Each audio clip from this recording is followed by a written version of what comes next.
So good day. Our lecture for today is on environmental and nutritional diseases. Now, when we say environmental, this encompasses the various indoor, outdoor, and occupational settings in which human beings live and work.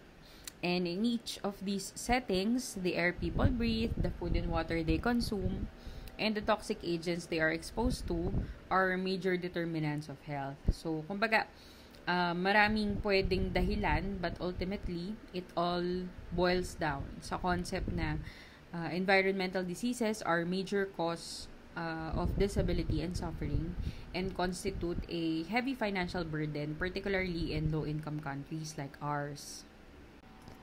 Health effects of climate change. So, the World Health Organization estimates that approximately 250,000 deaths would occur annually between 2030 and 2050 as a consequence of climate change. So, ano yung mga possible na sakit? So, cardiovascular, cerebrovascular, and respiratory diseases. So, because kapag sobrang init, so yung mga heat wave, tapos at the same time, respiratory diseases, secondary to mga air pollution, so yun yung mga possible.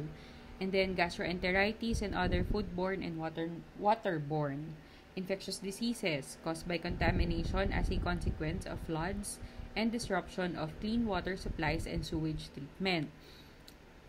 Related to that is yung vector-borne infectious diseases like malaria and dengue.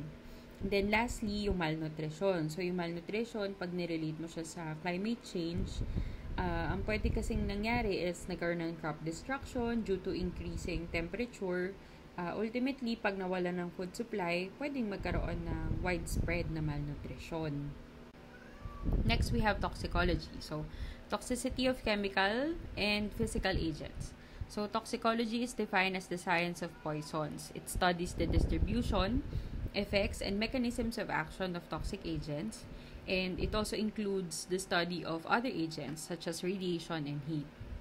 So, yung concept ng poison, xenobiotics, and other chemicals, basta pag sinabing poison, the idea is lahat poison. So, depende lang sa dosage.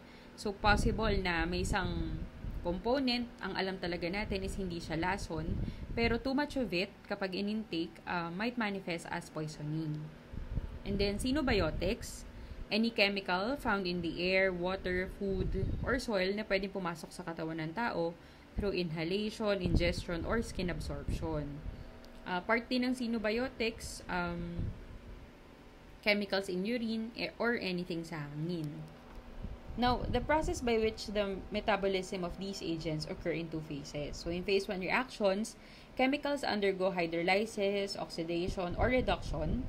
And then, phase 2 reactions include glucuronidation, sulfation, methylation, and conjugation with glutathione. Now, in phase 1, the most important catalyst of phase 1 reactions is the cytochrome P450 enzyme system. So, it catalyzes reactions that either detoxify xenobiotics or less commonly convert xenobiotics into active compounds that cause cellular injury. So, yun yung role niya. We now go to environmental pollution. So, first is air pollution. Air pollution is a significant cause of morbidity and mortality worldwide, particularly among at-risk individuals with pre-existing pulmonary or cardiac diseases. So, obviously, potential disease, mga airborne microorganisms. So, we have two types, outdoor and indoor pollution. So, sa outdoor, malamang sa labas, halo-halo na yan. Tambutso pa lang ng mga sasakyan. Matagal na nating ina-address yan dito sa Pilipinas. Pero in the United States, the Environmental Protection Agency monitors and sets allowable upper limits for 6 pollutants. So, ito yung sulfur dioxide, carbon monoxide, ozone, nitrogen dioxide, lead, and particulate matters. Collectively, itong anim na to, they produce the well-known smog. So, what is smog? So, smog is smoke and fog. Now, example ng indoor pollution, so sigarilyo, yung mga naninigarilyo sa loob ng bahay. Carbon monoxide pa din, kasi di ba nga yung mga garahe ng sasakyan. And then, mga nitrogen dioxide na nasa usual chemicals na nagagamit sa bahay. Volatile substances in the form of cooking oil, so common din yan. Mga bioaerosols, yung mga microbiologic agents. And then radon na actually nasa tobacco smoke. Yun. Formalin na nakahalo sa lahat ng chemical sa bahay na need ma-preserve. So, carcinogenic siya, pero acutely respiratory ang manifestation pag na-expose to higher doses. Kaya part pa din siya ng air pollution. We now proceed to the summarized table of outdoor pollutants and their health effects. First, we have ozone. So, ozone is produced by interaction of ultraviolet radiation and oxygen. So, nangyayari siya sa ozone layer. So, sa stratosphere. This layer protects life on Earth by absorbing the most dangerous UV radiation emitted by the sun. So, for the longest time, nami-mention na to sa atin, no, na numinipis na yung ozone layer natin. And ang pinaka-biniblame nila na nagkakos nito is yung widespread use ng chlorofluorocarbons. So, saan siya na-encounter? So, sa air conditioners, refrigerators, yun, dun siya nakikita. Siya yung good ozone. Meron din tayong tinatawag na ground level ozone and pangit siya. So, yung ground level ozone is a gas formed by the reaction of nitrogen oxides and volatile organic compounds in the presence of sunlight. Usually, industrial ang source nito. So, yung bad ozone or yung ground level ozone, dyan papasok yung ozone toxicity na tinatawag, where ang nangyayari is production ng free radicals which injure epithelial cells along the respiratory tract and type 1 alveolar cells and nagkakos siya ng inflammatory mediator release. Ito namang sulfur dioxide, pag dumagdag pa yan sa problema natin, the air we breathe, wala na, tapos na, finish na, 'di ba? And obviously, since aeropollutants tong mga to, ang resulting manifestation ng disease is respiratory. And then we have particulate matter. So, this is also known as soot, and ang mga health effects naman yan related to pulmonary inflammation and secondary cardiovascular effects. So, particulates are emitted by coal and oil-fired power plants, by industrial processes burning these fuels, and by diesel exhaust. Now, anong particulates yung problematic? So, yung mas maliit. Ang cutoff is 10 micrometer. So, they are readily inhaled into the alveoli, where they are phagocytosed by macrophages and neutrophils, which respond by releasing a number of inflammatory mediators. So, bigger than that, natatrap na sa mucociliary epithelium ng airways. And then, another one, not mentioned on this table, but was mentioned in Robbins as a component of smog, is carbon monoxide. So, carbon monoxide is a systemic asphyxiant that is an important cause of accidental and suicidal death. So, yung carbon monoxide is a non-irritating, colorless, tasteless, odorless gas that is produced during any process that results in the incomplete oxidation of hydrocarbons. So, ang environmental sources ng carbon monoxide are burning of carbonaceous materials as occurs in automotive engines and furnaces and cigarettes. An important thing to note with regards to carbon monoxide is hemoglobin has 200-fold greater affinity for carbon monoxide than for oxygen. And the resultant carboxyhemoglobin cannot carry O2, so nagli-lead siya to hypoxia. In cases of acute poisoning, manifestation is characteristic generalized cherry red color of the skin and mucous membranes. Kaso may limitation kasi itong finding na to or manifestation na to. Kasi pagka light skin lang yung tao, doon lang siya nakikita. So, possible din ang chronic toxicity dito sa carbon monoxide. So, especially if ang nature ng job is repeated exposure sa carbon monoxide. So, pwedeng yung mga yung nag-aayos ng sasakyan. Mga ganon. So, after ng air pollution, we now proceed to metals as environmental pollutants. So, lead, mercury, arsenic, and cadmium are the heavy metals most commonly associated with harmful effects in humans. Now, lead is a readily absorbed metal and the effects lead to hematologic, skeletal, neurologic, gastrointestinal, and renal toxicities. Ang major source ng lead sa environment are lead-containing paints, yung mga house paints, and gasoline. Although may adjustment ng ginawa for lead level sa paint and gasoline, may mga bahay pa din kasi na luma. So, yun, mataas pa din yung lead content. Sa gasoline ata, controlled na eh. Lead is particularly more dangerous pag sa children kasi they tend to absorb 50% of the substance as compared to adults na nasa 15% lang. Ultimately, ang effect nito is nervous system. Siya yung tina-target talaga even sa adults. So, sa adults, manifestation usually niyan peripheral neuropathies. Pero pag sa children, more on central. When lead poisoning is suspected, usually basis niyan may child na parang may developmental delay, plus neurologic symptoms, and then unexplained microcytic anemia na may basophilic stippling. So, yun yung usual findings sa CBC. But yung definitive diagnosis shall be made based on elevated blood lead and red cell-free protoporphyrin levels. So, alternatively, pwede rin yung zinc protoporphyrin levels. Yun ang parang next na pwede mo i-request. Now, morphologic findings. So, pag sa CBC, magre-request lang ng special stain. May makikita mga ring sideroblasts. Tapos, kapag tinignan mo naman sa CBC, sa PBS rather, pag sa CBC naman, ang makikita is merong microcytic hypochromic anemia. And then, ang characteristic punctate basophilic stippling of red cells, makikita rin sa PBS. So, yun lang. Yung PBS din kasi yung sa ring sideroblast. Pero magre-request ka ng special stain na Prussian blue stain kasi. Yan.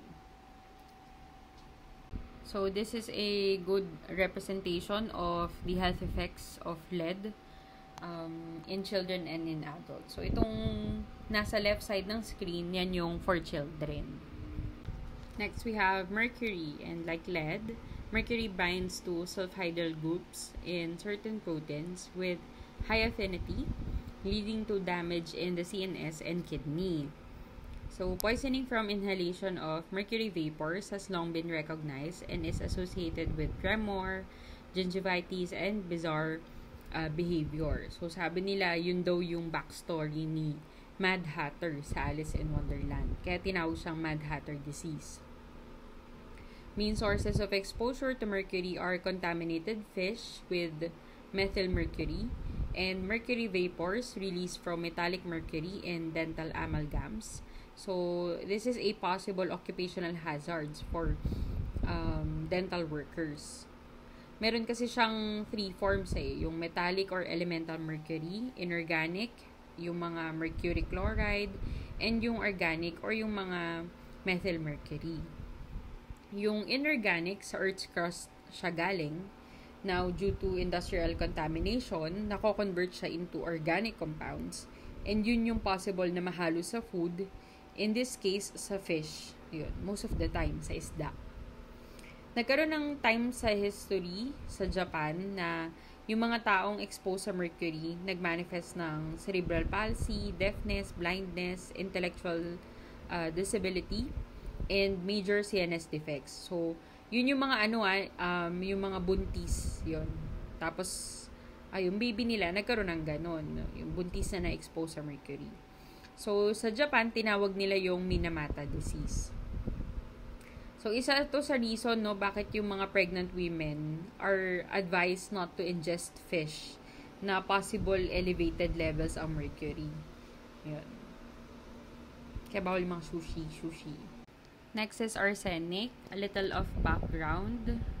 Because of its favored use as an instrument of assassination among royal families, arsenic has been called the poison of kings and the king of poison. So, sa ngayon, arsenic poisoning, most of the time, unintentional na. Di gaya nung unang panahon, elaborate yung use ng arsenic para manglason ng mga royal families.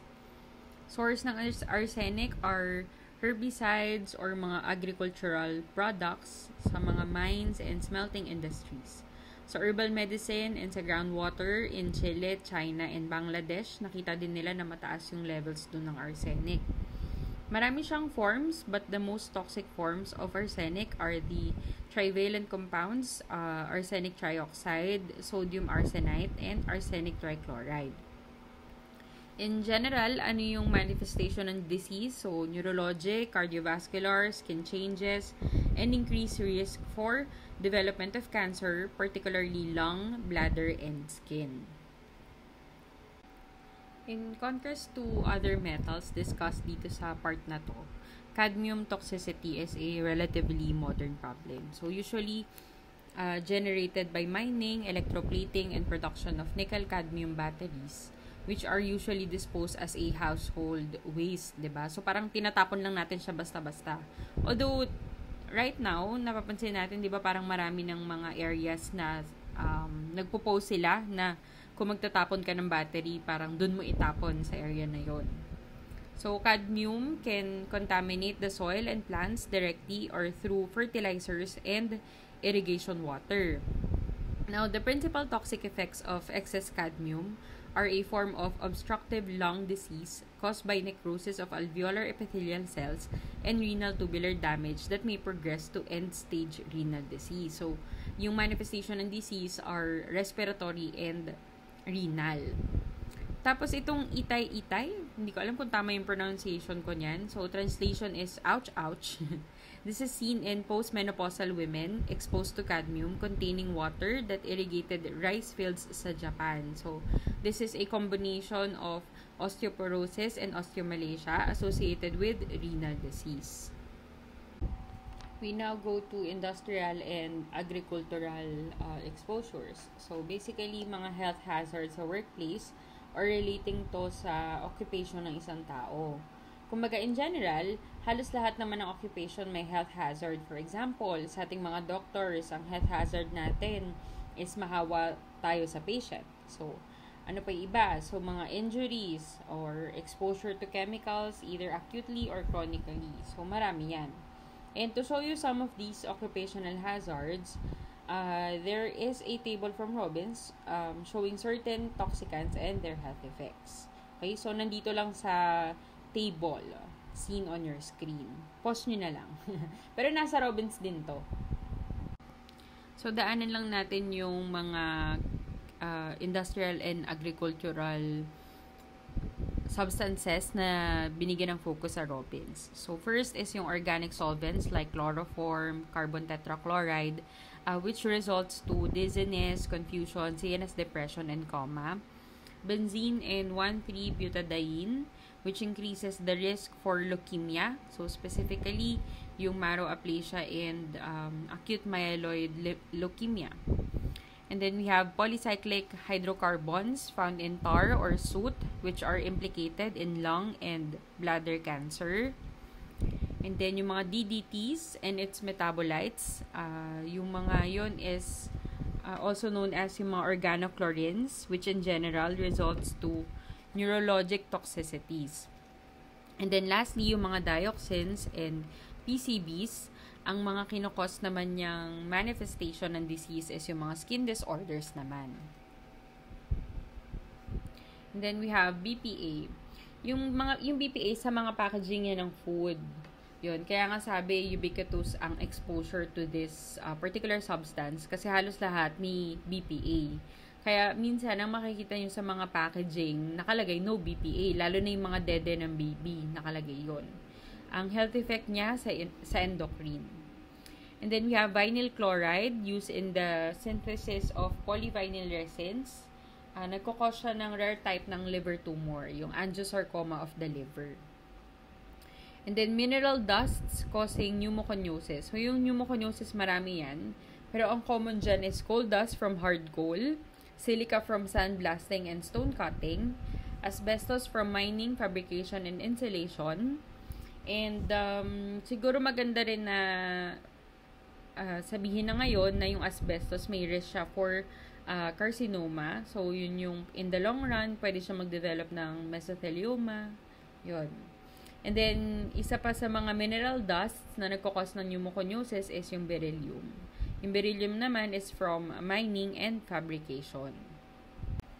Punta naman tayo sa effects ng tobacco. So, smoking is the most readily preventable cause of death in humans. Yung effects ng tobacco, hindi siya nalilimit lang sa smoking, no? Kasi marami pang ways kung paano ma-consume yung tobacco. So, pwede kasing snuffing or from chewing tobacco. And pare-pareho yung nagkakos ng health hazards or health effects. So, for example, yung chewing tobacco, mga oral carcinomas yung associated dyan. Yun, ano ba Tagalog nun? Nga ata yung Tagalog nun. Yun. Tagalog ba yun? Hindi ko rin pala sigurado. Tapos, passive tobacco inhalation, nagkakos din siya ng lung cancer in non-smokers. So, this has been well studied. Halos ilang beses na natin itong ma-encounter itong statements na to na because of passive smoking, di ba? Marami na ring mga non-smokers na nagkakaroon rather ng lung cancer. Now, maraming components ang tobacco and at least 60 components are identified and are associated sa development ng CA. So, discuss lang natin yung ibang na-mention sa Robbins. So, first is nicotine. Nicotine binds to nicotinic acetylcholine receptor sa brain and stimulates the release of catecholamines from sympathetic neurons. Siya yung responsible for the acute effects of smoking, yung increased heart rate, blood pressure, tapos mayroon ding elevation in cardiac output, and cardiac contractility. So, ang nicotine, addictive component siya, no? Pero, hindi siya carcinogenic. Pero, marami siyang untoward effects. Isa na dun is teratogenic siya. So, exposure affects fetal brain development and contributes to preterm and stillbirth. Now, in terms of lung CA, ang potent carcinogens ng cigarette ay yung polycyclic aromatic hydrocarbons and nitrosamines. Yan. And at the same time, yung risk of developing lung cancer, this is also related to the number of pack years or the number of cigarettes smoked per day. Aside from the respiratory effects, smoking may also act carcinogenic influence. Yun. So, ibig sabihin, hindi directly yung effect niya. So, sa ibang system, yung nagiging effect niya. Kunyari, occupational exposure. So, kunyari, minero ka, ganun. So, pwedeng yung exposure mo dalawa. So, meron siyang carcinogenic influence. So, na-expose ka na sa coal, na-expose ka pa sa smoking kasi smoker ka. So, mas worse yung outcome mo. Actually, dapat nga walang mass na. So, worse yung outcome mo. Kasi dalawa na yung contributing factors. Tapos, pwede rin na, yun nga, as mentioned, sa ibang katawan, for example, smoking, in-expect mo parang sa bagay yung effect, pero hindi. Ang carcinogenic influence niya, laryngeal CA, kunyari. So, ganun yung sinasabi na carcinogenic influence. So, kaya di ba kung napapansin nyo yung box ng sigarilyo, kung ano-ano na yung mga tumor na nilagay nila doon, para yung consumer, makita na niya yung mga possible na mangyari in the long run kapag tinuloy niya yung pagsusmoke niya. And the rest sa part na to, or ng table na to, just read on it. Okay? So, aside from lung CA and respiratory diseases, ang other cancers associated with smoking are cancers of the esophagus, pancreas, bladder, kidney, cervix, and bone marrow. Tapos, sa latest update, carcinomas of the liver and colon are also emerging. And then, as mentioned, yung respiratory disease, di ba? Magsa-start yan as bronchitis, so inflammation muna, and then, increased mucus production, and dahil magko-chronic siya, pwede siya mag-develop into emphysema, chronic bronchitis, and COPD. Additionally, smoking also exacerbates asthma, and it also increases the risk for tuberculosis. Ano pa? So, pwede rin magkaroon or mag-develop ng atherosclerosis na eventually pwede mag-result into MI. For pregnant women naman, ang pwedeng mangyari ay IUGR or yung intrauterine growth retardation. Tapos again, ang smoking associated din siya sa spontaneous abortion and preterm births. And then lastly, yung mga iba pang sakit na related sa tobacco, type 2 diabetes, rheumatoid arthritis, age-related macular degeneration, ectopic pregnancy, and erectile dysfunction. So, wag natin kalimutan yung effects ng smoking sa non-smokers, no? Hindi lang smokers ang may risk for MI and other respiratory diseases, pati yung nakaka-receive ng second-hand smoke. Ano pa? Ano pang under ng tobacco or ng smoking? So, yung mga yung e-cigarettes. So, may nicotine din siya. Nasabi ko naman na kanina na so far, hindi siya carcinogenic, pero addictive siya. Siya yung addictive component. Nung nagsimula yung hype ng vaping, wala pa silang na-record na untoward effect. Eventually, nagkaroon ng outbreak ng vaping-associated lung injury. Di siya masyado na-discuss sa Robbins kasi nga under-study pa siya. Pero, ang na-encounter namin sa practice, lung collapse. So, yung mga nagsuspontaneous pneumothorax. So, tongue twister. On the right side pala of the screen are the health effects of smoking, and then on the lower left, yun yung naisabatas kasi na yung mga packaging requirements for cigarettes. Yun. Next, we now go to alcohol. Moderate consumption of alcohol is generally not injurious. In fact, moderate amounts of alcohol appear to be protective against coronary heart disease. However, large amount of course, pangit na siya. Kaya nga sabi, di ba, drink moderately. Andiyan na yung addiction, tapos yung mga accidents na related sa drinking, yung mga drunk driving, yung ibang tao sa kalasingan nakakapatay pa, o di ba naging homicide pa. Sabi ng mga matatandang manginginom, iihiin mo din naman yan eh. Pero, nung nag-med school na, tinuro sa atin na hindi ganun yung nangyayari. In fact, 10% lang doon ang na-excrete natin. And majority are absorbed and is distributed in direct proportion to the blood. Kaya, yun yung concept ng alcohol breath test. Now, in most states, ang legal definition of drunk driving is 80 milligrams per deciliter. That is equivalent to 3 12-ounce bottle of beer or 15-ounce wine or 4 to 5 ounce of 80 proof distilled spirits. So, yung mga vodka, ano pa yung ibang drinks, mga tequila, ganyan. Now, drowsiness sets in at 200 milligrams per deciliter and stupor at 300 milligrams per deciliter. Now, the rate of metabolism affects the blood levels. Kaso, sa chronic alcoholics, nagde-develop din kasi sila ng tolerance. So, mas mabilis nilang na-metabolize, kaya parang kala nila, hindi pa madami yung naiinom nila. So, dinadagdagan pa nila. Kaya mas nagiging lasinggero pa sila. Most of the alcohol in the blood is metabolized to acetaldehyde in the liver by 3 enzyme systems. So, yung alcohol dehydrogenase, cytochrome, P450 isoenzymes, and catalase. Among the 3, the main enzyme in alcohol metabolism is yung alcohol dehydrogenase. This is located in the cytosol of the hepatocytes. Now, the efficiency of alcohol metabolism varies among population. So, depende yun sa expression levels ng alcohol dehydrogenase at saka nung aldehyde dehydrogenase. Depende rin siya sa presence ng genetic variants na possible na mag-alter ng enzyme activity.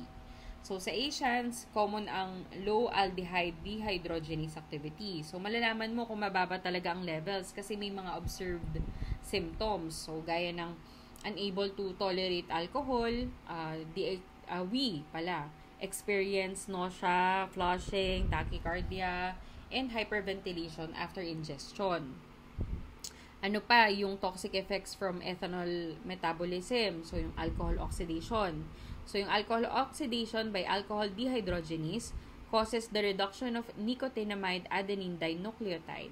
So itong NAD, it is required for fatty acid oxidation in the liver and for the conversion of lactate into pyruvate. So yung deficiency na yan is the main cause of accumulation of fat in the liver of alcoholics. And then finally, yung ROS generation.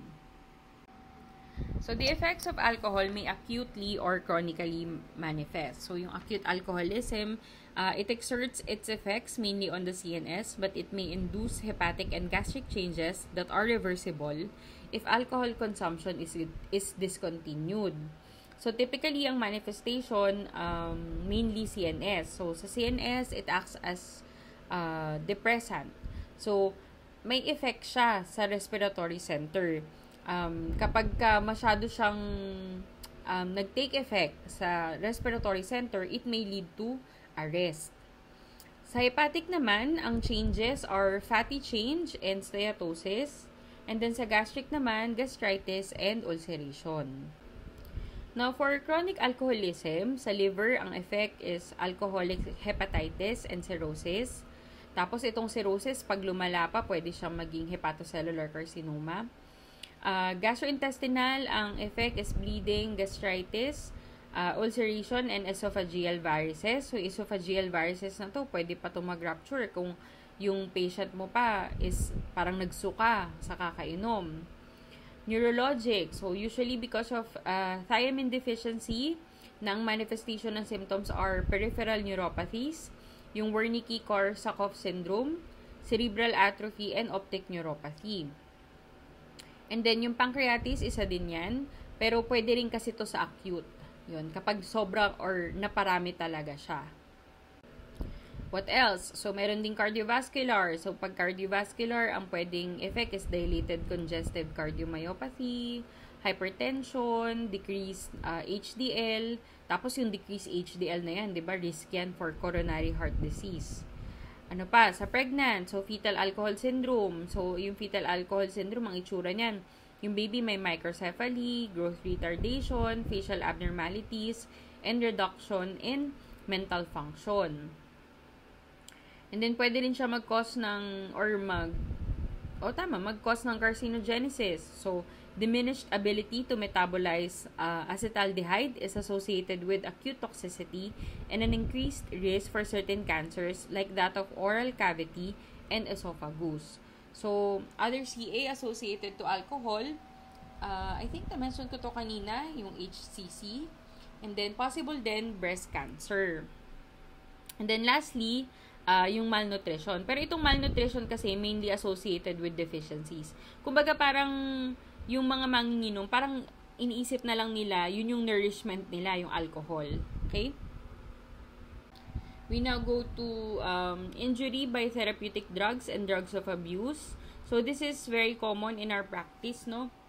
Mga apparent manifestation of injury secondary to drugs are hypersensitivity reactions and skin discoloration. So, in some cases, hemolytic anemia, tapos minsan may thrombocytopenia pa, mga drug-induced.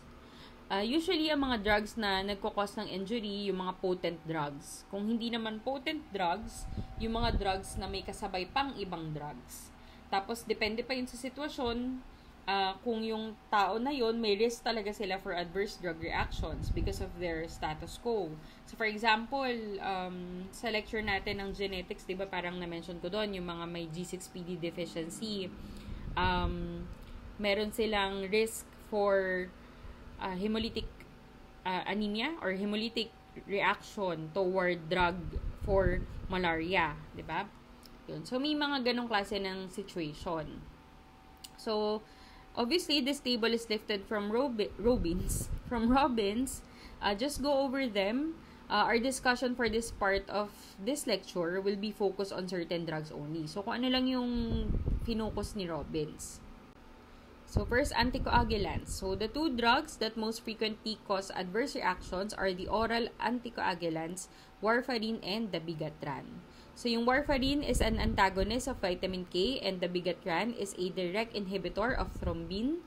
The principal complications associated with both of these medications are bleeding and thrombotic complications such as embolic stroke. So, relatively safe tong dalawang drugs na to if taken within the therapeutic range. Syempre, with food and drug interaction, pwede sila mag-cause ng kink sa system. And after anticoagulants, we have the menopausal hormone therapy. So, the most common type of MHT consists of the administration of estrogens together with a progestogen. So, itong MHT is previously referred to as hormone replacement therapy to. Because of the risk of uterine cancer, therapy with estrogen alone is used only in hysterectomized women. Tapos, ang isa pa nilang na-note, combination MHT increases the risk for breast cancer, stroke, and venous thromboembolism. But then again, risk versus benefits, mataas pa din yung percentage ng benefits niya kasi. So, studies suggest that MHT use in postmenopausal women could prevent or slow the progression of osteoporosis and reduce the likelihood of myocardial infarction. Now, sa dami ng parang mga sinasabi na pros and cons niya, the current risk-benefit consensus of MHT are yung combination estrogen-progestin increases the risk of breast cancer. So, by contrast, estrogen alone in women with hysterectomy is associated with a borderline reduction in risk for breast cancer naman. MHT may have a protective effect on the development of atherosclerosis and coronary disease in women younger than 60 years old. Pero wala kasing protection in women who started MHT at an older age. Pero di pa din siya advisable na gamitin as maintenance to prevent CVD. And then lastly, MHT increases the risk of stroke and VTE, including deep vein thrombosis and pulmonary embolism. So this is pronounced during the first 2 years of treatment and in women who have other risk factors such as immobilization and hypercoagulable states. Pagka naman sa kung ano yung mas mataas yung risk, kung transdermal or yung oral, mas mataas yung oral. Yun. So, lower risk daw kapag transdermal yung route. And then we have oral contraceptives. So, yung most common use ng oral contraceptives are inhibition of ovulation or prevention of implantation. Tapos, yung mga OCPs, they do not increase breast cancer risk. Protective siya against endometrial and ovarian CA. It may increase risk for cervical cancer if infected with HPV. It has increased risk for thromboembolism.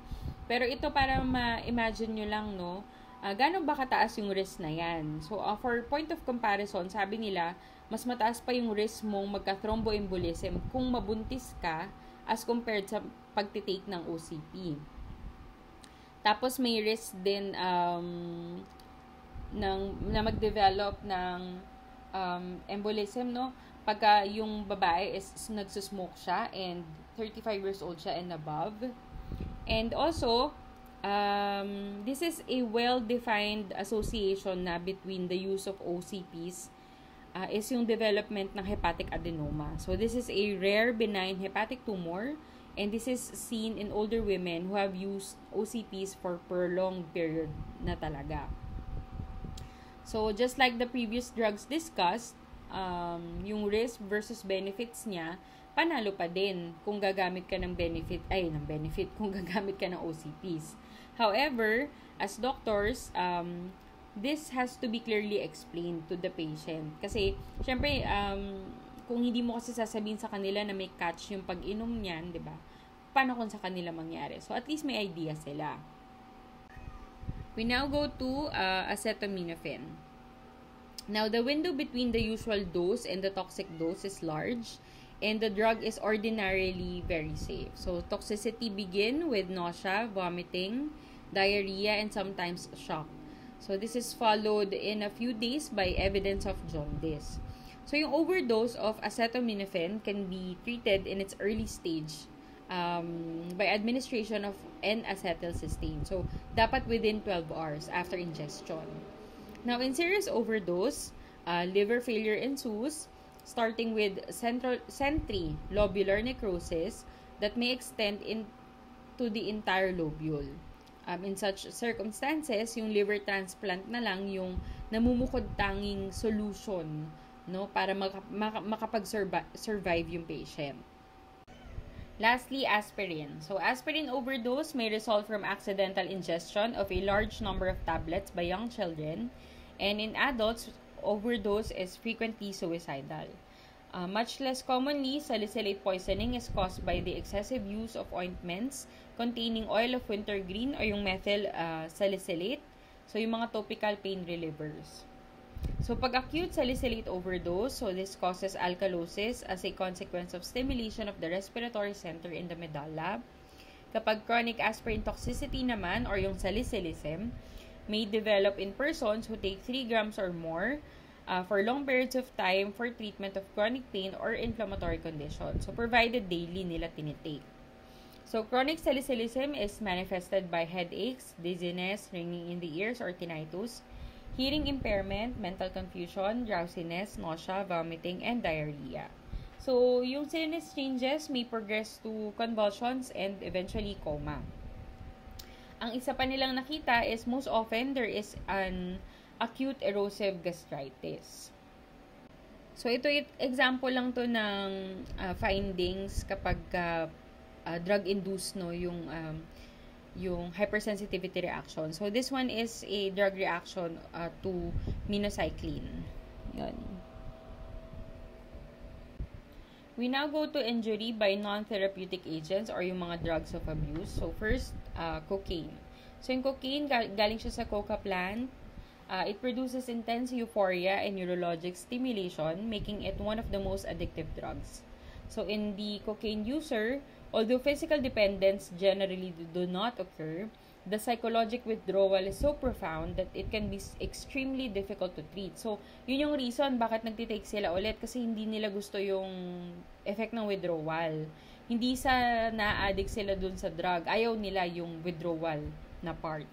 So, intense cravings are particularly severe in the first several months after abstinence and can recur for years. So, what happens in the body is that cocaine facilitates neurotransmission both in the CNS, where it blocks the reuptake of dopamine, and at the adrenergic nerve endings, where it blocks the reuptake of both epinephrine and norepinephrine while stimulating the presynaptic release of norepinephrine.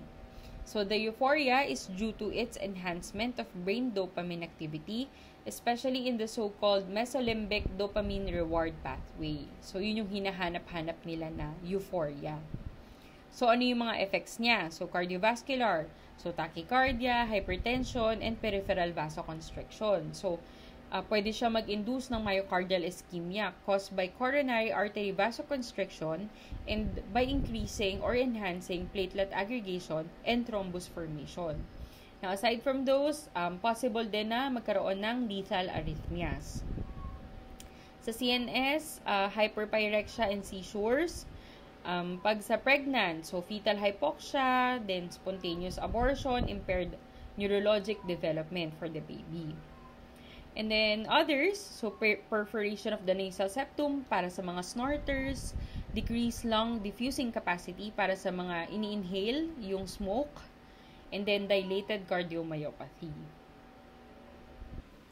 Next is opioids and opiates. So, opioid drug of abuse include prescription drugs such as oxycodone, hydrocodone, fentanyl, tramadol, and methadone. So, yung heroin is a street drug derived from the poppy plant and it is closely related to morphine. So, the effects on the CNS are varied and include euphoria, hallucination, somnolence, and sedation. So, ano ba yung effects ng heroin, yung mga masasamang effect niya? So, one is sudden death. So, it is usually because of an overdose secondary to drug purity. So, yung drug purity kasi, yung heroin kasi kapag ang preparation niya sa street, may halo siya. So, there's no way of knowing dun sa buyer or dun sa consumer kung gaano kataas yung dose ng heroin na nilalagay dun. So, yun. Kaya minsan, nagkakaroon ng overdose plainly because of that drug purity. And then, possible din na magkaroon ng overdose dun sa mga nag-intake after tolerance for the drug built over time is lost. So, kunyari, nakulong kasi. So, di siya nakakapag-drugs dun. So, yung usual niyang combo, pwedeng pag trinay niya ulit yun, mau-overdose siya kasi matagal na yung huling intake niya eh. Diba? Next is pulmonary injury. So, moderate to severe edema, septic embolism from endocarditis, lung abscess, opportunistic infections, and foreign body granulomas from talc and other adulterants. Sa infections naman, ang affected madalas skin and subcutaneous tissue. So, pag heart valves, endocarditis na usually sa right nakikita. Pag liver naman, viral hepatitis because of the needle sharing, and meron ding lung infection. Ang iba pang pwede is HIV kasi nga may needle sharing na nagaganap. Ano pa? So, sa skin. So, ito yung usually pinaka-obvious na nakikita, lalo na kung through IV nila tinitake yung heroin. So, common sense to. Yung presentation, of course, is yung mga cutaneous lesions. And then, lastly, sa kidneys. So, sa kidneys, ang usual findings, amyloidosis or FSGS. Next are amphetamines. So, methamphetamine, meth or speed sa Pilipinas, shabu. So, it acts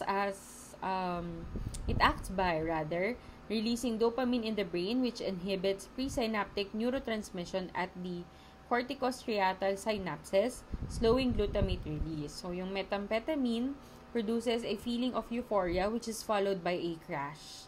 So, long-term use leads to violent behaviors, confusion, and psychosis marked by paranoia and hallucinations. And then lastly, bago yung others. So, marijuana, aka MJ, aka pot, aka weed, aka joint.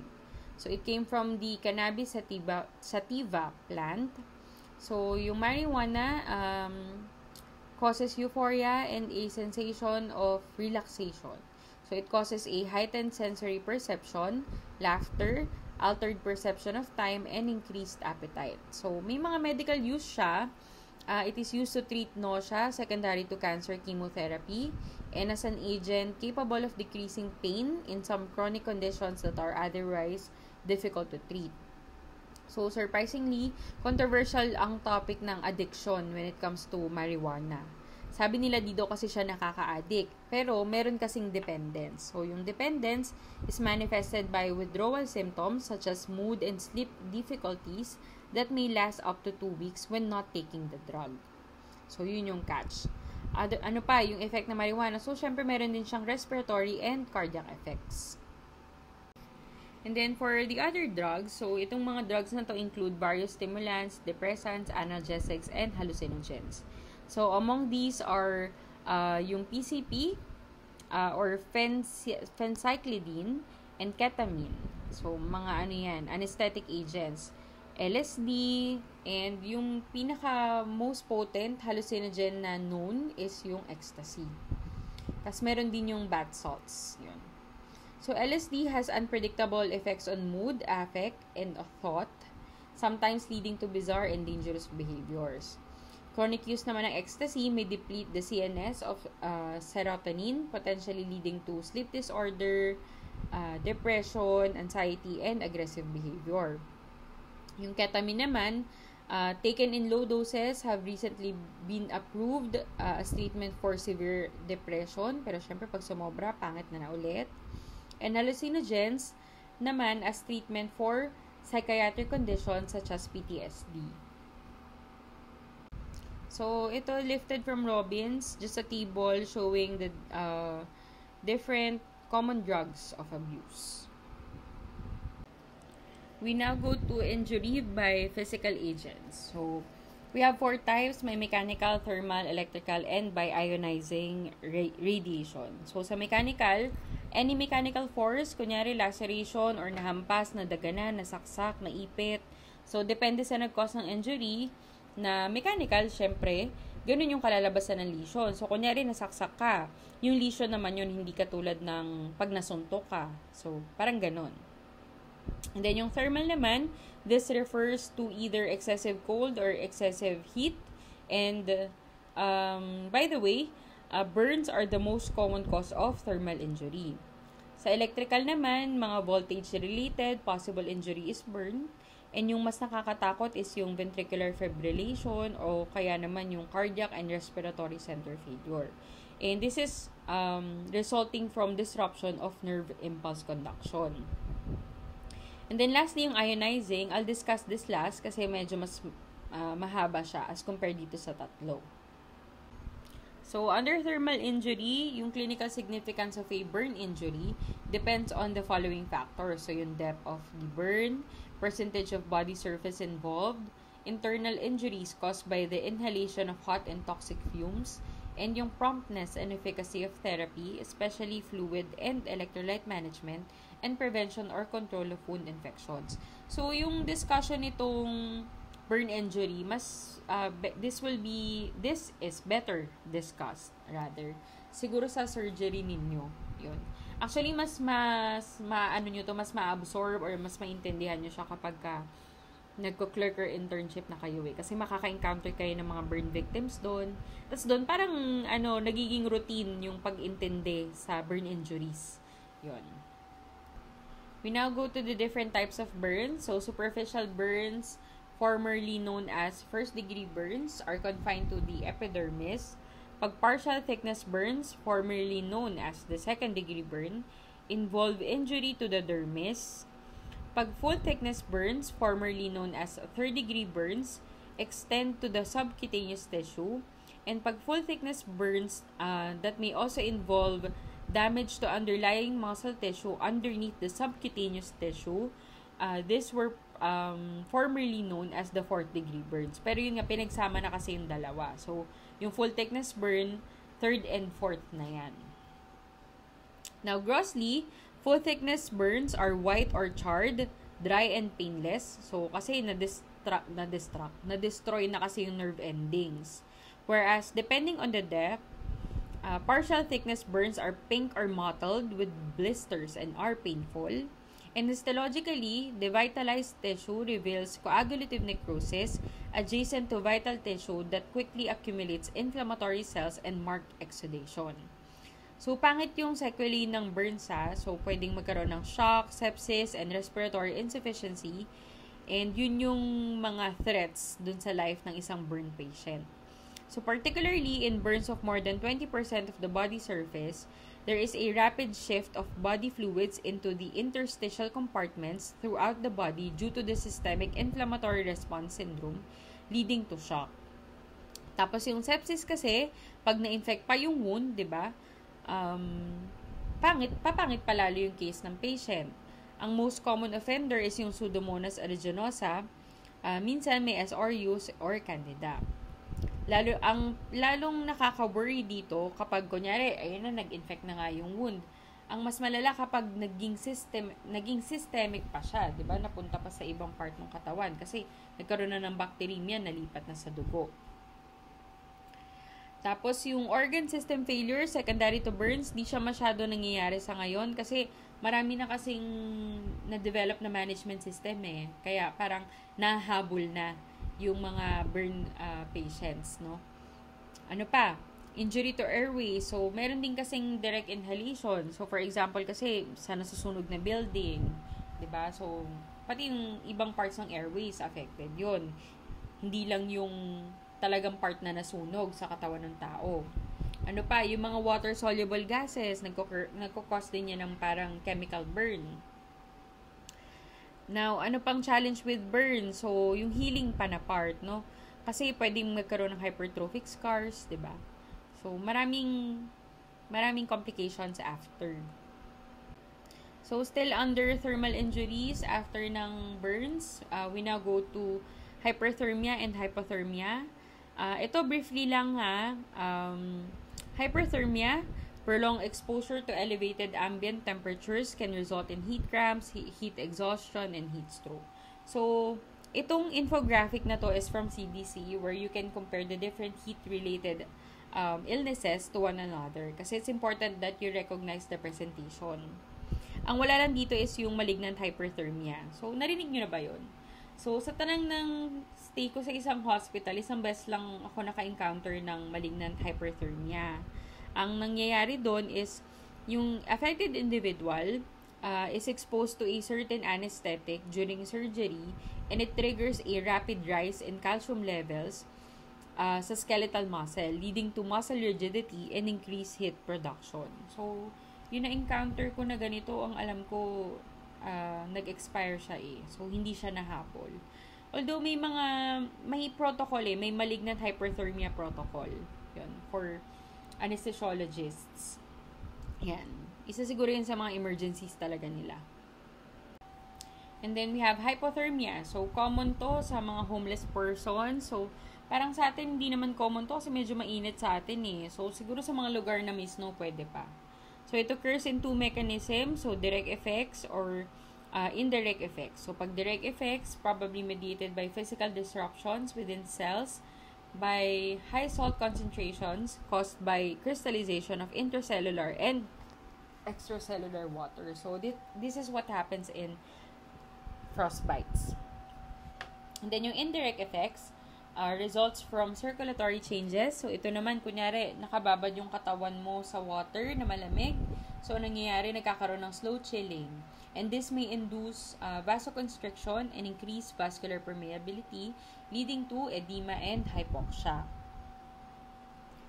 Lastly, injury produced by ionizing radiation. So, yung radiation is energy that travels in the form of waves or high-speed particles. It has a wide range of energies that span the electromagnetic spectrum, and it can be divided into non-ionizing and ionizing radiation. So, ang i-discuss lang natin is yung ionizing. So, main sources of ionizing radiation, X-rays and gamma rays, high-energy neutrons, alpha particles, and beta particles, which are essentially electrons. So, this is an overview of the major morphologic consequence of radiation injury. So, early changes occur in hours to weeks, late changes occur in months to years. So, in terms of morphology, wide range yung changes na nangyayari. And at times, kapag hindi informed yung pathologist, yung isang patient na nag-underwent pala siya ng radiation, minsan na pagkakamal ng neoplastic cells, yun pala radiation-related histologic changes lang. Pero as mentioned kanina, meron talagang adverse short-term and long-term effects. So, yun nga yung fibrosis, mutagenesis, carcinogenesis, and teratogenesis. Meron ding tinatawag na acute radiation syndrome. Nung binasa ko siya, medyo drastic eh. Tapos nangyari siya sa Chernobyl, yung sa Chernobyl accident. Tapos itong diagram na nakikita nyo, yan na yung parang summary ng health effects ng radiation sa katawan ng tao. Now, specifically sa mga organ system na na-mention sa Robbins, ano yung effect? So, hematopoietic and lymphoid systems, severe lymphopenia, dose-dependent marrow aplasia, brief increase in neutrophil count, then neutropenia within days, and thrombocytopenia. So, basically, bababa or babagsak lahat ng blood cell lines, pero babalik naman yan sa dati. Next, yung fibrosis. So, common consequence yan ng radiation therapy, especially for cancer, and DNA damage and carcinogenesis. So, yung most serious damage to DNA consists of DSBs or yung mga double-stranded breaks. So, if the replication of cells containing the DSBs is not stopped by the cell cycle checkpoint control cells, with chromosomal damage persist and may initiate carcinogenesis many years later. So, cancer risks from exposures to radiation. So, generally, any cell capable of division that has sustained a mutation has the potential to become cancerous. Kaya an increase in incidence of neoplasms may occur in any organ after exposure to ionizing radiation. The increased incidence of leukemias and solid tumors in several organs, for example, in thyroid, breast, and lungs, are seen in survivors of the atomic bombings in Hiroshima and Nagasaki. The high number of thyroid cancers in survivors of the Chernobyl accident. The high incidence of thyroid tumors and elevated frequency of leukemias and birth defects in inhabitants of the Marshall Islands exposed to nuclear fallout. And the development of second cancers such as acute myeloid leukemia, myelodysplastic syndrome, and solid tumors in individuals who received radiation therapy for cancers such as Hodgkin lymphoma. And then, occupational exposure to radon gas may also give rise to lung carcinomas. So, after environmental diseases, we now go to nutritional diseases. So, sa nutritional diseases, ang pinaka-pressing concern dyan would be malnutrition. So, we have either primary or secondary malnutrition. So, pag sinabing primary malnutrition, one or all of components are missing from the diet. And in secondary malnutrition, it results from malabsorption, impaired utilization or storage, excess loss, or increased need for nutrients. So, ano nga ba yung conditions that may lead to primary or secondary malnutrition? So, poverty, acute and chronic illnesses, chronic alcoholism, ignorance and failure of diet supplementation, self-imposed dietary restriction, GI disease, malabsorption syndrome, genetic diseases, specific drug therapies, and inadequate TPM. Okay? So, still under malnutrition, we have the severe acute malnutrition. So, the WHO defines severe acute malnutrition, or SAM, as a state characterized by a weight for height ratio that is 3 standard deviations below the normal range. So, in SAM, it manifests as a spectrum of clinical syndromes, all resulting from a dietary intake of protein and calories that is inadequate to meet the body's needs. So actually, because of the focus on the deficit of protein, this was previously called as protein energy malnutrition. Okay, so ito yung dalawang sakit na pag sinabing severe acute malnutrition, sila kagad talaga yung una mong maiisip. So we have marasmus and kwashiorkor. Pero before we discuss those specific two diseases, daanan muna natin kung ano ba yung parang general picture dito sa severe acute malnutrition. So, it should be noted that from a functional standpoint, there are two protein compartments in our body. So, yung somatic and yung visceral compartment. So, the somatic compartment represented by proteins and skeletal muscles, and the visceral compartment represented by protein stores in the visceral organs, primarily the liver. So, the somatic compartment is affected more severely in marasmus, and the visceral compartment is depleted more severely in kwashiorkor. So, kumbaga, naapektuhan nila yung isa't isa, pero yun nga, mas naglilin siya towards dun sa particular compartment. So, again, marasmus, somatic compartment, kwashiorkor, visceral compartment. Now, yung clinical assessment of malnutrition is easy kung obvious, pero pag hindi, may mga parameters na pwedeng tingnan. So, first, you can compare the body weight for a given height against standard table. So, marami yan. Nasa search naman yan sa internet, yung mga weight for height na ratio. Measurement of fat stores, muscle mass, and levels of certain serum proteins. Measured skin fold thickness is reduced, yan, pag sa malnutrition. If the somatic compartment is affected, reduced circumference of the mid-arm is noted. Ano pa? So, sabi ko, measurement of serum protein. So, ano yon? Yung mga albumin, transferrin, and kung ano pang ibang serum protein. This also provides an estimate of adequacy of the visceral protein compartment. So, visceral. So, mas severe ang presentation sa kwashiorkor.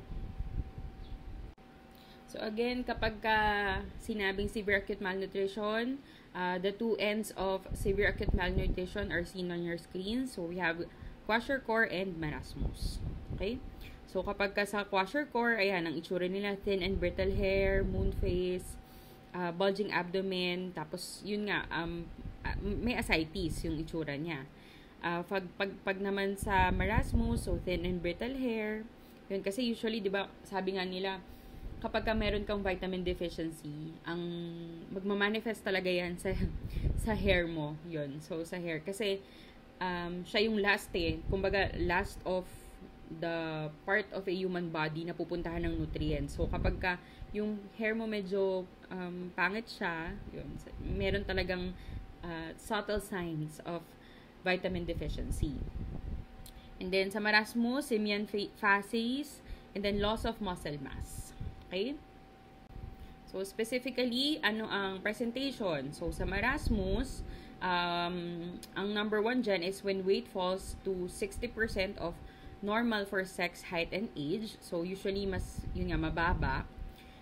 Tapos, meron din silang growth retardation, obviously, loss of muscle mass, and this is because of the depletion of the somatic protein compartment.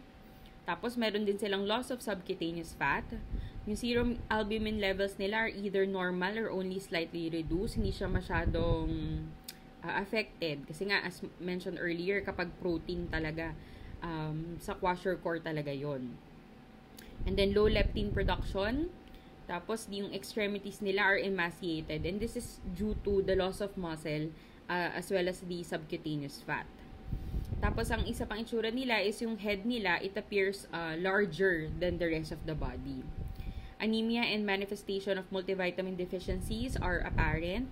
And lastly, immune deficient sila. So, obviously, kasi meron silang immune suppression. So, meron immune deficiency.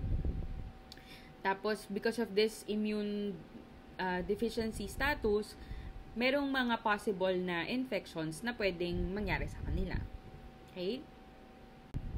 Now, with kwashiorkor, it occurs when protein deprivation is relatively greater than the reduction in total calories. So, ang pinaka nakikita sa kanya or ang pinaka bida sa kwashiorkor is the marked protein deprivation. So, it is also associated with severe loss of the visceral protein compartment and the resultant hypoalbuminemia. Tapos yung hypoalbuminemia na yon, it would present as generalized or dependent edema. And then yung weight ng mga children typically is around 60 to 80% of normal, and parang medyo fake to kasi yung true loss of weight, namamas kasi siya nung increased fluid retention or nung edema. So, kaya sila nasa normal range ng weight or pasok sila sa 60 to 80% kasi nga meron silang fluid sa katawan. Yun, nagkakaroon ng fluid retention. And then lastly, meron silang relative sparing of subcutaneous fat and muscle mass. Kaya yung itsura nila, hindi yung sobrang payat talaga, saktong katawan, tapos malaking-malaki yung tiyan. Okay? Yan. So, we have here a photo of a child with kwashiorkor. So, sabi nila yung mga may kwashiorkor kasi meron silang mga characteristic appearance. Yun. So, children with kwashiorkor have characteristic skin lesions with alternating zones of hyperpigmentation, desquamation, and hypopigmentation. So, giving it a flaky appearance. So, yan, mukha siyang scaly. Tapos, yung hair changes din nila includes loss of color or alternating bands of pale and darker color, straightening, fine texture, and loss of firm attachment to the scalp. So, di ba parang kala mo kinulayan ng buhok yung bata, pero actually, manifestation yan ng kwashiorkor. Kala mo, di ba, nagpaano siya highlights, pero hindi. Other features that distinguish kwashiorkor from marasmus include an enlarged fatty liver and the development of apathy, listlessness, and loss of appetite. Okay? So, itong baby sa picture o yung bata sa picture, di ba, parang obvious yung enlargement ng liver sa kanya kasi yung malaki na part is yung nasa top, yung upper part ng abdomen niya. So, in marasmus and kwashiorkor, vitamin deficiencies are likely to be present and are defects in immunity and secondary affections, which produce inflammation and a catabolic state that aggravates the malnutrition. So, very obvious yung state ng deficiency sa immunity. Kaya, nagkakaroon ng frequent inflammation, tas yun yung catabolic state kasi nga nila alabanan or parang nag-e-effort yung katawan nila. And as already mentioned, yung marasmus and kwashiorkor represent two ends of a spectrum and considerable overlap may exist. So, yun nga, kaya parang paulit-ulit na lang sinasabi kung ano yung main difference nila clinically para hindi ka naman ito kasi nga nag-overlap yung features nilang dalawa. So, those two, yung severe acute malnutritions, marasmus and kwashiorkor, mas common sila sa mga low-income countries. Yun. How about in upper world or the upper income world? Upper world. So, may malnutrition din. Pero usually, nakikita lang siya sa terminally ill, elderly, tsaka mga bedridden. Ano pa? Sa mga patients na may AIDS or cancers, nakikita rin yun sa kanila. Kasi nagde-develop din sila ng cachexia in the long run. Next, we have anorexia nervosa. So, anorexia nervosa is self-induced starvation. Then, it results to marked weight loss. And so, highest death rate siya of any psychiatric disorder. Kasi nga, because of the deficiencies ng katawan ng patient. Ano yung iba pang manifestation? So, amenorrhea, decreased thyroid hormone release, dehydration, electrolyte imbalance. Tapos itong nakalagay na gelatinous transformation pathognomonic. So, this is actually a finding in their marrow. Ang nangyayari is nare-replace na lang yung marrow nila ng fat. Yun. Kaya para nagiging gelatinous yung appearance. Ang pinaka-alarming na presentation sa mga patients na may anorexia nervosa would be cardiac arrhythmia and sudden death. Okay? And this is because of the electrolyte imbalance, specifically sa potassium, mababa yung potassium nila. Next, we have bulimia. So, it is a condition in which the patient binges on food and then induces vomiting. So, this is more common than anorexia. And yung major medical complications niya related dun sa frequent vomiting and the chronic use of laxatives and diuretics. So, they include electrolyte imbalances like hypokalemia, which predisposes the patient to cardiac arrhythmias, parang sa anorexia lang. And then, pulmonary aspiration of gastric contents kasi nga, because of the induced vomiting, no? And then, esophageal and gastric rupture. Again, kapag pinipilit mo kasi, pwede ka magkaroon ng rupture dun sa area kasi pinipilit mo siyang ilabas. Okay? Next. We now go to vitamin deficiency. So, we have 13 vitamins that are necessary for health. Tapos, yung vitamins A, D, E, K, or yung ADEC, mga fat-soluble yon. And all others, water-soluble na sila. So, in distinction between fat-soluble and water-soluble vitamins, important yon. Kasi yung fat-soluble vitamins, readily stored na siya sa body. Pero syempre, pag may fat malabsorption disorder, hindi siya na-absorb. Ang importance niya, kasi kapag fat-soluble yung vitamins, pwede siyang ma-store sa katawan mo in excess. So, tatandaan nyo lang yung apat na yan, yung A, D, E, and K. Fat-soluble and may tendency siya to cause toxicity. Okay? So, may table tayo dito ng vitamins and major functions as well as deficiency syndromes. So, una kong nilagay ito at saka yung parang minerals, yung next slide. I think for this particular part of the discussion, the tables are enough for you to understand kung ano yung sequelae kapag merong vitamin deficiency or vitamin toxicity. So, daanan nyo tong dalawang tables. Madali lang naman siyang aralin. So, hindi nyo naman siya kailangan i-memorize. If I remember it right, parang merong isang buong lecture or topic ng vitamins and minerals sa biochem. So, halos kapareho lang naman niya yung flow ng discussion doon. Focus tayo doon sa tatlong diniscuss sa Robbins, yung vitamin A, D, and C. Okay? So, this is just another table, pero ito naman mga trace elements and deficiency syndromes.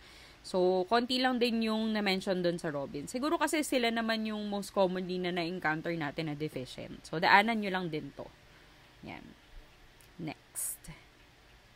So, first is vitamin A. The major functions of vitamin A are maintenance of normal vision, regulation of cell growth and differentiation, and regulation of lipid metabolism. So, pag sinabing vitamin A, tatlo yung alam natin dyan. So, yung retinol, retinal, and retinoic acid. So, ano ba yung mga manifestation ng vitamin A deficiency? So, impaired vision, particularly in reduced light. So, meron silang night blindness. Meron ding dry eyes. So, this is referred to as xerophthalmia. Una niyan, may dryness of the conjunctiva or yung cirrhosis conjunctivae. And as lacrimal and mucosecreting epithelium is replaced by keratinized epithelium, nagkakaroon ng build-up of keratin debris in plaques. Ang tawag na dun is yung Bitot spots. Tapos, pag nag-progress pa siya, magkakaroon ng erosion of corneal surface. Tapos, magkakaroon ng softening and destruction of the cornea, also known as keratomalacia. And then, eventually, nagli-lead siya to blindness. Other than the eye changes, ang isa pang effect ng vitamin A deficiency is immune deficiency. Okay? Now, sa skin. So, ano naman yung effect niya sa skin? So, nagkakaroon ng hyperplasia and hyperkeratinization of the epidermis, plugging of the ducts of the adnexal glands, and produces follicular or papular dermatosis. Okay, so yan yung photo on the right lower part of the screen. So, yan yung representation ng hyperplasia and hyperkeratinization. So, kumakapal. Para siyang scaly. Then, as mentioned, since ang vitamin A is part of the ADEC or the fat-soluble vitamins, nagkakos siya ng toxicity. So, yung symptoms of acute vitamin A toxicity include headache, dizziness, vomiting, stupor, and blurred vision. So, itong symptoms na to may be confused with those of brain tumors, yung pseudotumor cerebri. Pero yung chronic toxicity, it is associated with weight loss, anorexia, nausea, vomiting, and bone and joint pains. So, yung retinoic acid daw kasi, it stimulates osteoclast production and activity, leading to increased bone resorption and high risk of fractures. Kaya merong mga bone pain. Although yung synthetic retinoids used for the treatment of acne are not associated with these types of condition, yung use nila sa pregnancy should be avoided. Kasi yung retinoids kasi, di ba, may well-established teratogenic effect na siya. Yun. Kaya, usually, di ba, pag may yung mga nagpapaderma sa inyo, kapag magsa-start na kayo ng retinoid na treatment, di ba, tatanungin muna kayo ng derma, may possibility po ba na pregnant? Yun. So, kasi merong teratogenic effect. Kung hindi ako nagkakamali, ang pagkakatanda ko, yung effect kasi niya would be facial abnormalities sa baby. So, yung may mga, anong tawag dito? Mga cleft palate, ganyan. Tsaka cleft lip. Yan. Okay? Next. So, we now go to vitamin D. So, vitamin D is also a fat-soluble vitamin. So, yung major source ng vitamin D for humans is its endogenous synthesis from a precursor, the 7-dehydrocholesterol, in a photochemical reaction that requires solar or artificial UV light in the range of 290 to 350 nm. So, yun yung reason kung bakit parang sinasabi nila yung pag lumalabas ka, yung vitamin D yan. Nako-convert mo siya. So, dietary sources are deep sea fish, plants, and grains contribute the remaining required vitamin D. And then, on the right side of the screen, we have here the process of vitamin D metabolism. So, ano ba yung isa sa mga roles ng vitamin D? So, malaki yung effect ng vitamin D on calcium and phosphorus homeostasis. So, ano ba yung mga yon? So, activation of renal 1-alpha hydroxylase, increasing vitamin D and calcium absorption, increased resorption of calcium from bone by osteoclasts, decreased renal calcium excretion, and increased renal excretion of phosphate. So, yan yung mga parang direct effects ng vitamin D sa calcium and phosphorus homeostasis. So, vitamin D deficiency. So, yung vitamin D deficiency, dalawa yung na-associate nating disease dyan. Yung rickets in children and osteomalacia in adults. So, rickets and osteomalacia results in an excess of unmineralized matrix. Pareho silang ganun. Yung rickets, overgrowth of epiphyseal cartilage due to failure of the cartilage cells to mature and disintegrate. Persistence of distorted irregular masses of cartilage. Deposition of osteoid matrix on inadequately mineralized cartilage, and disruption of orderly replacement of cartilage by osteoid matrix. Yun yung nakikita sa kanya. So, yung photo, this is taken from Robbins, and letter A is the normal costochondral junction ng isang bata. Yung letter B naman, this is the detail of a rachitic costochondral junction. So, ang nakikita natin dyan, yung palisades of cartilage, nawawala. So, yung darker trabeculae, mga well-formed bone yan. Pero yung paler trabeculae, yun yung uncalcified osteoid. So, clinically, ang itsura ng bata is meron siyang bowing of legs, and this is due to formation of poorly mineralized bone. Okay? Now, ano naman yung findings sa head and sa chest? So often yung occipital bones, so nagiging flattened siya. And yung parietal bones naman, nababuckle inward by pressure. So, anong nangyayari? Pag na-release yung pressure, nagkakaroon ng elastic recoil, and then yung bone nagsasnap back dun sa original position nila. So, ang tawag dun is yung craniotabes. Tapos, meron ding excess of osteoid na napoproduce sa frontal area. So, tawag dun is yung frontal bossing. And nagkakaroon siya or nagpo-form siya ng squared appearance dun sa head. Tapos, deformation of the chest results from overgrowth of cartilage or osteoid tissue at the costochondral junction, producing the rachitic rosary. So, yung nakikita nyo parang mga umbok-umbok dyan, yan yung rachitic rosary. So, the weakened metaphyseal areas of the ribs are subject to the pull of the respiratory muscles and thus bend inward, creating an anterior protrusion of the sternum known as the pigeon breast deformity. Okay? Now, in adults with osteomalacia, the lack of vitamin D deranges the normal bone remodeling that occurs throughout life. The newly formed osteoid matrix laid down by osteoblasts is inadequately mineralized, thus producing the excess of persistent osteoid that is characteristic of osteomalacia. So although the contours of the bone are not affected, the bone is weak and vulnerable to gross fractures or microfractures. So this is most likely to affect vertebral bodies and femoral necks. So the unmineralized osteoid appears as a thickened layer of matrix arranged about the more basophilic, normally mineralized trabeculae. So that's it for the deficiencies. We now go to toxicities. So sa toxicity ng vitamin D, megadoses of orally administered vitamin can lead to hypervitaminosis. So sa children, nagkakaroon sila ng metastatic calcifications of soft tissues such as sa kidney. Pag sa adults naman, it causes bone pain and hypercalcemia. Now, the last of vitamin deficiencies is vitamin C. So, yung vitamin C is a water-soluble vitamin and it leads to the development of scurvy. So, it is characterized by bone disease in growing children and by hemorrhages and healing defects in both children and adults.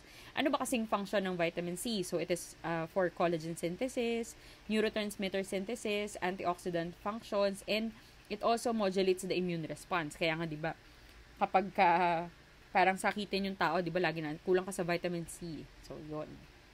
So, basically, this is a sum up of vitamin C deficiency. Kapag meron kang impaired collagen formation, ang possible na mangyari sa'yo is meron kang poor vessel support resulting in bleeding tendencies. So, sa gums, sa skin, or even sa joints. And then, yung iba pa niyang effects is inadequate synthesis of osteoid and impaired wound healing. Okay? So, kung tutuusin, parang very general yung picture niya. Okay? So, I think that's it for the vitamins. I think ang next na dito would be obesity. Kung ako nagkakamali. We now go to obesity. So, obesity is defined as an accumulation of adipose tissue that is of sufficient magnitude to impair health. Maraming diseases ang associated with obesity. We have DM type 2, dyslipidemia, cardiovascular diseases, hypertension, cancer. Ang pinaka-worrisome na klase ng obesity is yung central or visceral obesity in which excess fat accumulates preferentially in the trunk and in the abdominal cavity. So, mas pangit siya as compared to fat accumulation sa subcutaneous. So, sabi nila ang palatandaan dyan, kapag yung fat mo is nasa central or visceral, kapag tinap-tap yung abdominal area, rather, matigas siya. As compared kapag subcu lang yung fat accumulation, usually flabby. Sabi ng WHO, sa census nila, around 650 million ang obese. So, mas mataas sa women, and ang isa pang nakaka-worry is di nagpapatalo ang census ng adolescents and children na obese. Now, one way to quantify fat accumulation is with BMI. So, this is calculated as weight in kilograms over height in meters squared. So, kilogram per meter squared. In general, yung normal na BMI ranges from 18.5 to 25 kg per meter squared, pero this still varies on ethnicity and genetic background. Simply put, yung obesity is a disorder of energy homeostasis. So, yung two sides ng equation are intake and expenditure. So, they are finely regulated by neural and hormonal mechanisms. So, yung key players natin dyan is yung adipose tissues natin and hypothalamus. Now, yung neurohormonal mechanism is subdivided into three components. So, yung peripheral or afferent system, yung central processing system, and ang efferent system. So, una is yung peripheral or afferent system. So, yung main components are leptin produced by fat cells, ghrelin from stomach, peptide YY, and glucagon-like peptide 1 from the ileum and colon, and insulin from pancreas. So, yun yung mga involved. Now, the afferent system provides the signals to the central processing system in the brain. Ang gagawin naman ni central processing system, yung neurohumoral peripheral signals are integrated to generate efferent signals. So, itong central processing system natin is nasa arcuate nucleus siya ng hypothalamus. Now, may dalawang sets of neurons na responsible dito. So, yung first and second order neurons. Ang magpartner ay si pro-opiomelanocortin and cocaine, and amphetamine-regulated transcript neurons. And then yung isa pang pair is neurons containing neuropeptide Y or yung NPY and agouti-related peptide.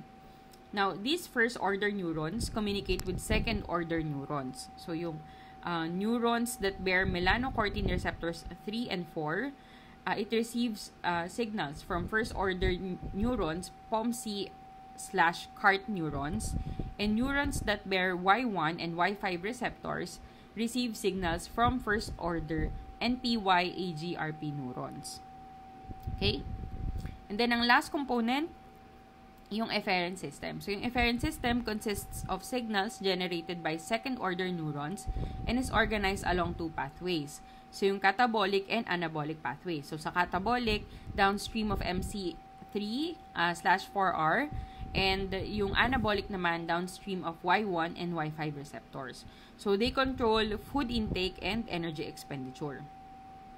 Ultimately, ang ending nitong neurohormonal or neurohumoral mechanism na ito ay ang NPY-AGRP neurons may be thought of as the gas pedal, no?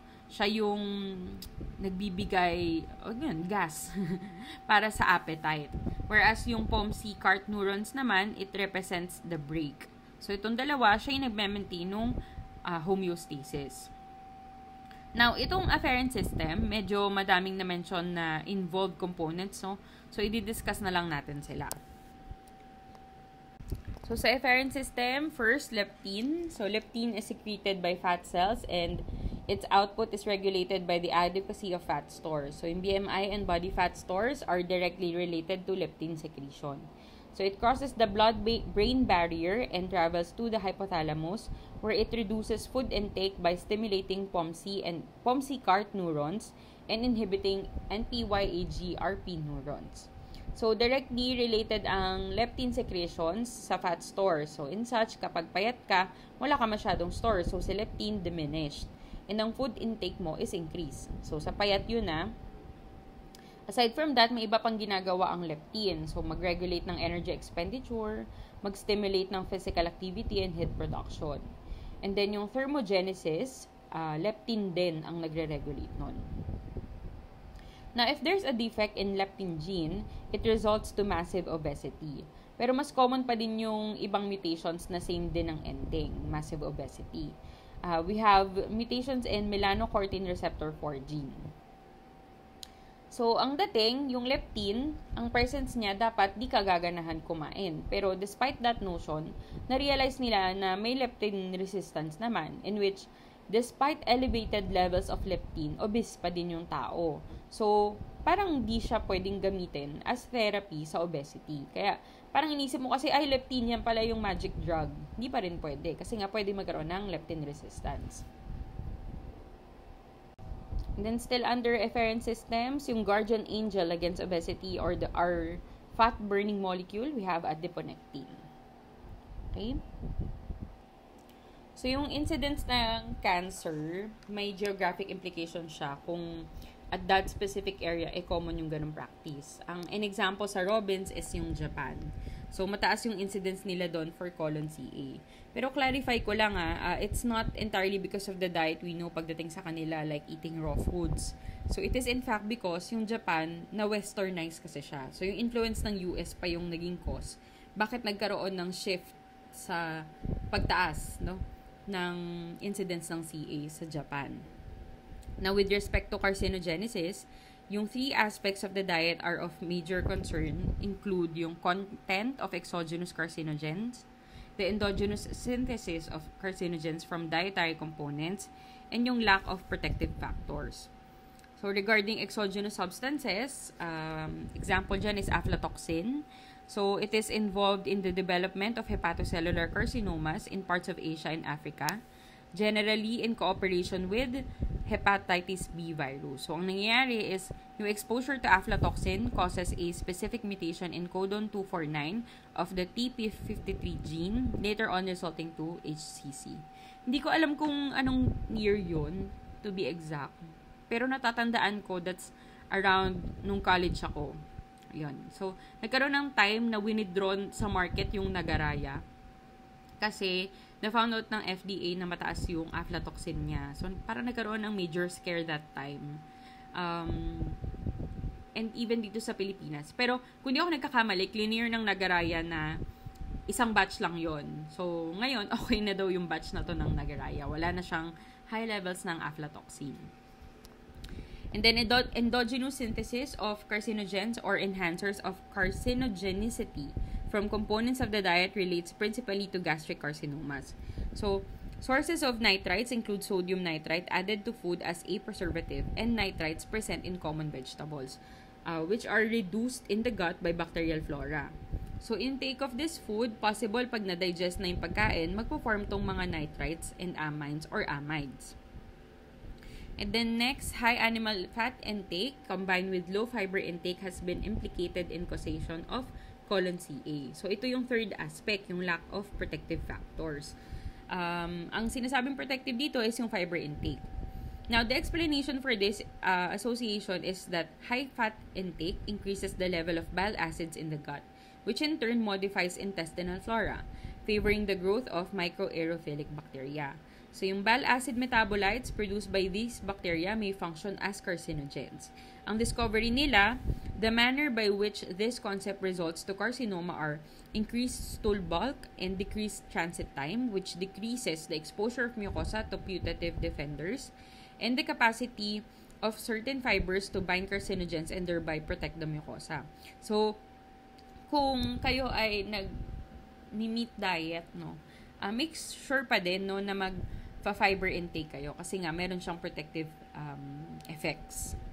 Meanwhile, yung vitamin C and E, beta-carotene and selenium have been assumed to have anti-carcinogenic effects because of their antioxidant properties. Pero yet to be proven to kung possible ba sila as chemoprotective agents. Okay? And then lastly, diet and systemic diseases. So basically, na-discuss na natin yung over and undernutrition. This is going to be the last part naman na. Ang general idea is diet and systemic diseases, somehow may relationship sila, syempre. And currently, one of the most important and controversial issue is the contribution of diet to atherogenesis. Pero meron nga bang ambag ang diet sa health? No? Kasi ang mas nakasanayan kasi natin, pag andyan na yung sakit, saka natin siya i-address. Pero for the longest time naman, tinuturo na talaga na merong principle ng primary prevention. So, ano yung mga common? So, lowering the level of saturates to the level of polyunsaturates. Anong example ng mga polyunsaturates? So, yung mga vegetable oils like corn and safflower oils and fish oils. So, yung fish oil, may dalawang klase. Mas maganda daw yung fatty acids belonging to the omega-3 or N3 family. Yan yung binibida ng century tuna, diba? Omega-3.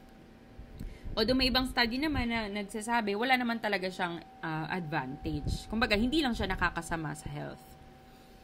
Ano pa? So, restricting sodium intake reduces hypertension. But in this case, essential hypertension lang So, hindi yung iba, kasi yung hypertension can be caused by many factors So, pag essential hypertension lang, i-restrict yung sodium intake para ma-reduce yung risk for developing one. Then we also have dietary fiber or roughage na tinatawag, resulting in increased fecal bulk, and this is thought to provide a preventive effect against diverticulosis of the colon. Tapos yung caloric restriction has been convincingly demonstrated to increase lifespan in experimental animals daw. And at some level, ngayon, this is already, it already makes sense. Kasi diba, especially with emerging DM2, as well as mga metabolic diseases, talagang may purpose yung caloric restriction. And then lastly, garlic. So maganda din daw siya. To be more specific, maganda yung effect niya sa heart. Okay? So that's it. Thank you for listening. Medyo basic yung lecture for today. Yun. So I promise na I will only ask questions naman na talagang diniscuss ko lang sa lecture. Okay?